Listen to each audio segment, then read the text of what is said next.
pas plus tard qu'hier soir, j'étais confronté à un combo redoutable en moto, c'est d'avoir le soleil rasant en pleine poire et de rouler sur des routes bien gravillonnées, parce que cette année c'est vraiment un mauvais cru.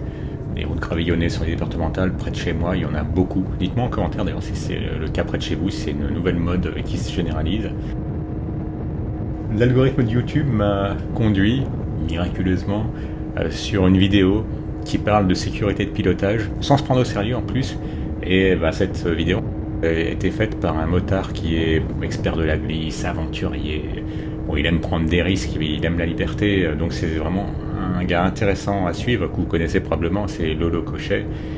Eh bien, il a fait une super vidéo que je vous mets en premier commentaire de la description, qui est vraiment intéressante parce que bon, déjà il y a tout le côté mise en scène, réalisation, tout ça qui est faite maison par lui et dans le sens quasiment gastronomique, hein. Donc c'est de la qualité.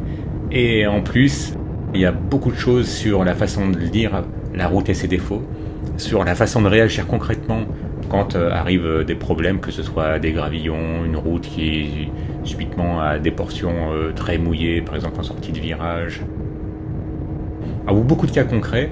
Et il est même allé jusqu'à se rendre dans un centre de recherche d'Eiffage pour vraiment comprendre ce qu'était le bitume.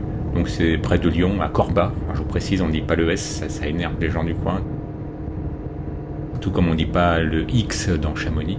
Et bien donc il est allé dans ce centre de recherche et ça permet d'apprendre plein de choses sur les différents types d'enrobés, sur leurs spécificités, que ce soit les enrobés à chaud et tiède. Bon, moi on va pas rentrer dans le détail parce qu'il le fait très bien dans ses vidéos. Et surtout comment lire une route, c'est-à-dire en fonction de sa couleur, selon qu'elle soit plus claire, plus foncée.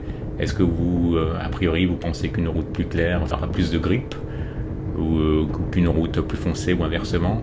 Eh bien, il a fait un petit micro-trottoir, si on peut dire, auprès de motards, et on peut voir que les réponses sont très divergentes. Et donc c'était très intéressant, tout ce qui était aussi relatif à la porosité de la route, et également le différents types d'enrobés qu'on peut rencontrer parfois les uns à la suite des autres sur une même route, et l'importance que ça a sur l'adhérence. Le seul point qui manquait un peu, c'était, vous savez, ces espèces de zébrures qu'on voit sur les routes. Donc voilà, ça a peut-être été le seul sujet qui n'a pas été trop développé, mais pour le reste, c'était vraiment impeccable. Et ça en dit long sur le rapport qu'on a à la route, parce que souvent on est très attentif à notre moto, on est attentif aux pneus, on les regarde, on les choisit attentivement. Certains préfèrent, je crois, par exemple les Pirelli, d'autres les Metzeler, d'autres les Michelin, donc on a nos petites préférences, on choisit attentivement. Certains vont même jusqu'à changer les montres d'origine de motos neuves, alors qu'ils les ont déjà payés finalement, parce qu'ils savent que c'est important et que c'est vraiment votre vie qui dépend de ces quelques centimètres de gomme. Mais ce qui étonnait beaucoup Lolo Cochet dans ce reportage très bien fait de nouveau, c'est le fait qu'en fait on prête moins attention à la route sur laquelle on roule, donc la deuxième partie de l'équation, que à sa propre moto, à ses propres freins, à ses propres amortisseurs.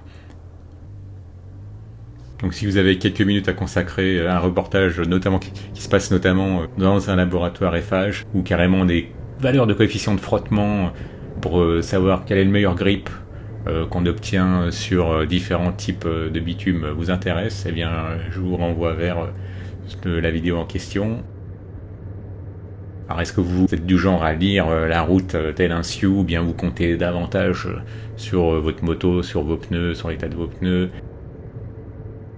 Est-ce que vous avez remarqué aussi ces temps-ci, moi j'ai remarqué ça près de chez moi, une espèce de poudre blanche qui a été répandue juste avant la canicule, ça ressemble à du talc. Et bon, j'étais un peu parano en croisant ça pour la première fois.